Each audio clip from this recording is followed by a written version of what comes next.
آپ نے ہمارے جو نئے انفارمیشن سیکرٹری ہیں شیخ وقاص، ان کو سنا آپ نے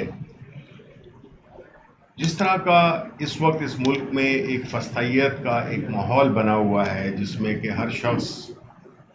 تذبذب غیر یقینی صورتحال کا شکار ہے۔ نہ صرف پی ٹی آئی والے بلکہ پاکستان کے عوام، کیونکہ وہ سب کچھ دیکھ رہے ہیں، ان کی آنکھوں کے سامنے کیا ہو رہا ہے، سیاسی طور پر، قانونی طور پر، آئینی طور پر اس ملک کے ساتھ کس قسم کا کھلواڑ کیا جا رہا ہے۔ اب آپ اگر دیکھیں تو جس طریقے سے پاکستان کی سب سے بڑی سیاسی جماعت، پاکستان کے سب سے مقبول لیڈر عمران خان، جس طرح سے ان کے مقدمات کو ہینڈل کیا گیا اور کیا جا رہا ہے، اس سے آپ کو اندازہ ہو جائے گا کہ اس ملک میں اگر ایسے شخص کو انصاف مہیا نہیں ہو رہا تو عام عوام کو کیا انصاف مہیا ہوگا۔ خان صاحب پہ جتنے بھی سیاسی مقدمات بنائے گئے، وہ ایک ایک کرتے ہوئے وہ سارے گر گئے۔ اب لے دے کے ایک کیس جو کہ 4 دفعہ بنایا گیا توشہ خانہ کا، یہ پہلی دفعہ ہوتا ہے کہ قانون میں ایک چیز پہ آپ 4 مقدمات نہیں بنا سکتے ایک جرم پہ، اور وہ بھی خود ساختہ، مطلب مینوفیکچر کیا ہوا۔ خان صاحب کی جو توشہ خانے کا کیس ہے، جو کہ بنیادی طور پہ القادر، یہ 2 کیسز ہیں جن کو کہ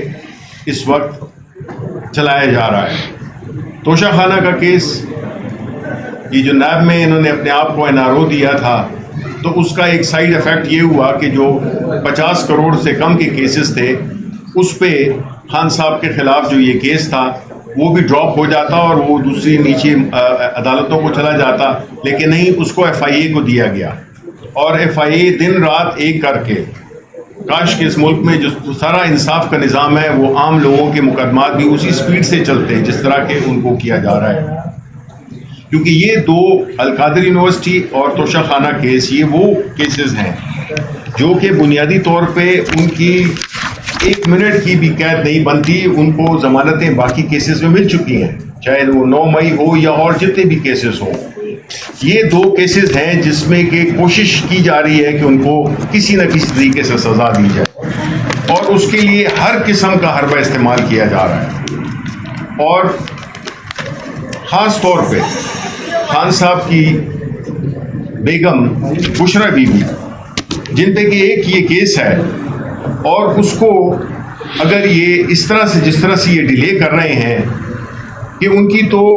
5 منٹ میں ان کی ضمانت ہو جانی چاہیے اس معاملے پہ۔ دیکھیں، بشرا بی بی ایک غیر سیاسی خاتون ہے، بشرا بی بی کا نہ سیاست سے کوئی تعلق ہے اور نہ باقی جو حکومتی امور ہے اس سے کوئی تعلق ہے۔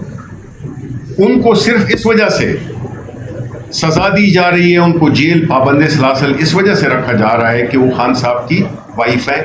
اور خان صاحب کو کرب میں رکھا جائے، ان کو تکلیف پہنچائی جائے، ان کی فیملی، ان کی وائف کو جیل میں رکھ کر۔ ایسے دور میں جس میں کہ کوئی چیز چھپی نہیں رہتی ہے، یہ کیسز جن کو آپ ہر طریقے سے کوشش کر رہے ہیں کہ سزا ملے، بھئی آپ فیصلہ کریں، آپ لٹکائیں نہیں، اگر آپ نے سزا دینی ہے تب بھی کریں آپ، لیکن مقصد یہ ہے کہ ان کو پتہ ہے کہ یہ کیسز اتنے کمزور کیسز ہیں کہ یہ 5 منٹ میں جو ہے تو اس کو دوسری کورٹ سے اس کو ضمانت مل جائے گی، تو ان کو جس حالت میں رکھا گیا ہے بیگم بشرا بی بی کو، خان صاحب کو تو کوئی پرواہ نہیں ہے، وہ ایک ایتھلیٹ، وہ گرمیاں بھی انہوں نے بڑی بہادری سے گزار دی ایک چھوٹے سے سیل میں، اور وہ ہر طرح کی فزیکل فٹنس کی وجہ سے الحمدللہ ان کو کوئی، اور ذہنی طور پہ بھی وہ ماشاءاللہ اتنے مضبوط ہیں کہ ان کو کوئی نہیں توڑ سکا۔ اس لیے ایسا ملک جس میں نہ قانون کی حکمرانی ہو، نہ جس میں آئین کی حکمرانی ہو، دیکھیں ریاست کا بنیادی طور پہ جو فرائض ہوتے ہیں ان میں جان و مال اور عزت کی حفاظت ہوتی ہے، اس وقت وہ ناپید ہے، اور جب ریاست بنیادی طور پہ ان فرائض کو نہیں انجام دے گی تو پھر وہ اپنی لیجٹمیسی کھو دیتی ہے. عوام اور ریاست میں پھر فاصلہ بڑھتا رہتا ہے اور یہ ملک کی سالمیت کے لیے خطرناک ہے. مہنگائی اور باقی چیزیں تو تکلیف عوام کو دے رہی ہیں، لیکن جو سب سے زیادہ تکلیف ملک کو، عوام کو اور اس ملک کے مستقبل کو دیتی ہے وہ ہے انصاف کی فراہمی کا نہ ہونا. جب آپ آزاد عدلیہ کی بات کرتے ہیں، جس طرح کہ اس پہ پوری کوشش کی جا رہی ہے، آزاد عدلیہ اس ملک کے مستقبل کی ضمانت ہے. آزاد ججز ہوں گے، آزاد فیصلے ہوں گے اور قانون کی حکمرانی ہوگی. یہ بنیادی چیز ہے جو کہ اس وقت جس کا فقدان ہے، کیونکہ ایک خاص ٹولے کے لیے، ایک خاص حکمران ٹولے کی مفادات کے لیے یہ سارا کھیل رچایا جا رہا ہے، جس میں کہ یہ آئینی ترامیم، جس کو کہ میں شیطانی ترامیم کہتا ہوں، یہ اس میں اور ہر طریقہ آزمایا جا رہا ہے. جس طرح بھی انہوں نے ذکر بھی کیا کہ کس طرح سے لوگوں کو اٹھایا جا رہا ہے، کس طرح سے زبردستی ان کو کوشش کی جا رہی ہے کہ وہ اس غیر آئینی امینڈمنٹس کو ووٹ کریں. تو بنیادی طور پہ اس ملک میں جو یہ کہتے ہیں، جس طرح کہ نواز شریف نے، یعنی آپ اندازہ کریں کتنی غیر ذمہ دارانہ بات، ایک شخص جو کہ 3 دفعہ وزیر اعظم رہ چکا ہو، وہ ایک بڑے اہم ملک کے سفیر کو کہتا ہے کہ پاکستان، جس انہوں نے ان کو سجیسٹ کیا کہ آپ ملک میں استحکام لائیں، تو انہوں نے کہا کہ نہیں، یہ ملک ہمیشہ اسی طرح ہی چلتا رہا ہے اور اسی طرح چلتا رہے گا، عدم استحکام اور یہ ساری چیزیں پیچھے. تو جس لیڈر کی یہ سوچ ہو وہ آپ کو کیا مستقبل دے سکتا ہے، اس کی پارٹی کیا مستقبل دے سکتی ہے. تو اس لیے لہٰذا جو بھی لوگ ہیں جو کہ اس وقت یہ مینیج کر رہے ہیں، ان سے درخواست ہے کہ دیکھیں جی، آپ کے بچوں نے بھی کبھی یہ ملک ہے، انہوں نے بھی یہاں پہ رہنا ہے، ان کے لیے کم از کم آپ ایسا ماحول نہ بنائیں کہ کوئی مستقبل ہی نہ ہو، تاریخ اندھیرا ہو. تو پاکستان کی سب سے بڑی سیاسی جماعت کو، سب سے مقبول لیڈر کو آپ نے وہ دیوار کے ساتھ لگایا ہوا ہے، اور پھر آپ سمجھتے ہیں کہ اس سے سیاسی استحکام آئے گا، اس سے پارلیمان چلے گی، اس سے جو ہے ملک کی اکانومی چلے گی. یہ نہیں ہو سکتا.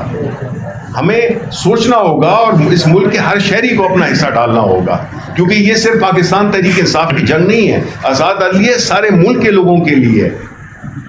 آزاد ججز اس ملک کے لیے، اس ملک کے انصاف کی فراہمی کے لیے اہم ہے. تو اس لیے یہ کوئی ایک خاص پارٹی کے لیے ہم نہیں مانگ رہے اب، کیونکہ یہ مسئلہ پورے پاکستان کا ہو گیا ہے، پورے پاکستانیوں کا ہو گیا ہے. تو اس لیے ہم اپنی سیاسی جدوجہد جاری رکھیں گے باوجود تمام سختیوں کے، باوجود تمام تر کی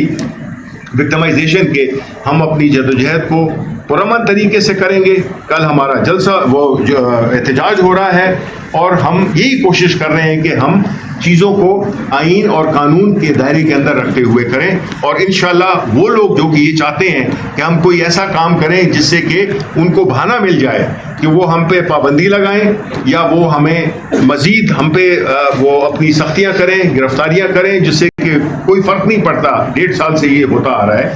تو اس لیے ملک کو نارملائز ہونے دیں. ٹھیک.